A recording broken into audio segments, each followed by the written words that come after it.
खुलुमबाय लोगोफोर दिनै नोंथांमोननि थाखाय लाबोदों आङो जोबोद इन्टारेस्टिं आरो डेन्जारास खैथामान जोंनि भारत हादराव जाबाय थानाय जाथाय ट्रेन्डिं जाथाय जायखौ नोंथांमोनाबो खोनानानै आसरित मोनगोन आरो बे गासै जाथायफोरा हिन्जावफोरनि थ्रुयै मावनाय बा हिन्जावफोरा मावनाय किसुमान डेन्जारास क्राइम जाय क्राइमफोरखौ नोंथांमोना ससियेल मिडियायाव बा निउसफोराव खोनायाखै जानो हागौ नाथाय आं बहुत रिसार्च खालामनानै नोंथांमोननि थाखाय बेफोरबायदि जाथायफोरखौ भिडिअ बानायनानै लाबोगासिनो थायो।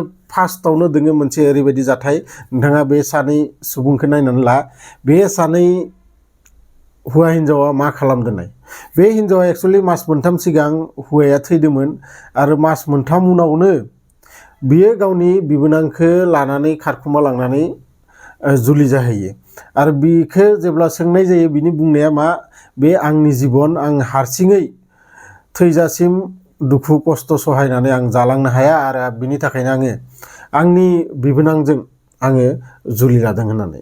नेक्स्ट बे हिन्जावखौ नायनानै ला बे हिन्जावनि जाय हौवा बे हौवाया माबा मोनसे केसाव 5 बोसोरनि थाखाय जेलाव थांदोंमोन आरो बे जेलाव थांनाय समाव बियो गावसानि बिमानि न'आव फैनानै थाफैयो आरो बे बिमानि न'आव 5 बोसोर उनाव जेब्ला हौवाया हिन्जावखौ लांनो फैयो अब्ला बे हिन्जावा हौवाखौ बुङो जे आङो नोंजों थांफाफिनला मानोना आं बेयाव बे आइलानि न'आव सासे गोसो थोनाय दोङो आरो बे गोसो थोनाय सेंग्रायासो आंनि देहानि जि लुगैनाय बेखौ बियो पुरा खालामदो दिनै 5 बोसोर हमनानै आङो बिजोंसो थागोन नोंजों थांफाया। साननानै नाय बेसेबां आसरित खोन्था नोंथाङा बा जोङो बोसोरै बोसोर बाहेरायाव थांना थाहैयो खामानि मावनो बा जोंनि न'खरा मोजाङै थाथों होननानै नाथाय बे हिन्जावफोरनि साननायखौ नोंथांमोना खोनानानै माबोरै सानो कमेन्ट बक्सआव लिरहर। नेक्स्ट बे हिन्जावखौबो मोजाङै सिनायना ला नोंथांमोन बे हिन्जावनि फट'आ जोबोद भाइरेल जागासिनो दोङो आरो बे ओरैबायदि जाथाय मावदो जायखौ नोंथाङा आंहा जेब्लाबो सानस'नोबो हाया। बे हिन्जावा सानै साथाम जुलि लानानै हौवाफोरखौ सासेनिफ्राय सासे बुथारनानै बिनि सम्पत्तिफोरखौ लानानै आरो सासेजों हाबा जाबावो। लास्ट टाइमाव जाय हौवाजों हाबा जायो बियो मा खालामो गावनि बेवाइ बिबनां बिहाव गासैजोंबो फिजिकेल रिलेसन बानायो आरो बानायनानै लास्टाव जेब्ला बिखुमजोखौ बुथारो बेयाव बियो हमजायो आरो हमजानानै बे जाथाया गासै इन्डियायावनो भाइरेल जागासिनो दोङो। नोंथांमोना ससियेल मिडियायाव इन्स्टाफोराव मोन्दोंबो जानो हानाय। बेबो मोनसे बहुत खातारनाक थिंकिं सासे हिन्जावनि सासे हिन्जावसा जानानै बा सासे हिन्जाव मानसि जानानै आइजो जानानै इमान गेदेर गेदेर क्राइम बिसोरो माबोरै साननो हागो नोंथांमोना मा सानो बेखौ कमेन्ट बक्सआव बेफोरनि बिसय जायखिजाया नोंथांमोनाव माबाफोर खबरबो दङबाथाय कमेन्ट बक्सआव लिरहर। आङो आसा खालामो नोंथांमोननि बे स्ट'रिफोरखौ लानानैबो आङो भिडिअ बानायगोन।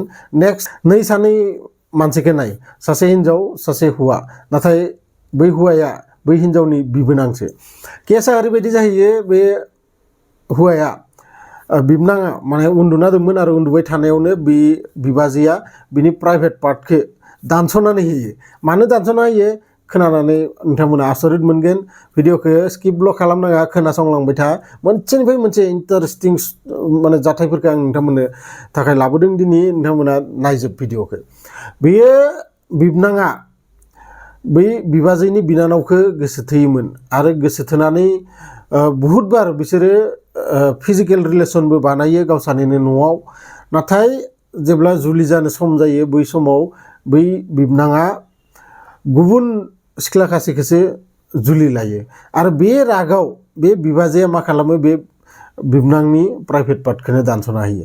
नेक्स्ट बे हौवा हिन्जावखौ नायनानै ला हारियानानि आरो हाबा जानाया बारा गोबाव जायाखैमोन नाथाय सानसेखालि बे हौवाया खामानियाव थाङाखैमोन। खामानियाव थाङैयाव हिन्जावा सोङो जे दिनै मानो खामानियाव थाङाखै आरो बिखौ लानानैनो बिसा माने एसे तर्का-तर्कि जायो बाथ्रा दान्थेलायनाय जायो आरो बे बाथ्रा दान्थेलायनायाव हौवाया ओरैबायदि मोनसे खामानि मावो जायखौ माने सानस'नो हायो। सासे हौवाया फटकनो इमान गेदेर डिसिसन माबोरै लानो हागो। बाल्थिङाव बाल्थिंसे दै लाबनानै बै हिन्जावखौ माने मोखांखिनिखौ खर'खिनिखौ नारसोमनानै बै बाल्थिङाव बेखौ बुथारो। बै हिन्जावा मास मोनथामनि प्रेगनेन्टबो दंमोन। बे गासै जाथायफोरखौ खोनानानै नोंथांमोना मा रखम मोनखो कमेन्ट बक्सआव लिरहर। लोगोसे जायफोरा गोदानै आंनि चेनेलाव फैदो चेनेलखौ साबस्क्राइब खालामना लाबानो जाबाय। लोगो मोनगोन बेफोरबायदिनो मोनसे इनफरमेटिभ भिडिअ लानानै नेक्स्ट भिडिअ, अब्लासिम गोजोन्थों।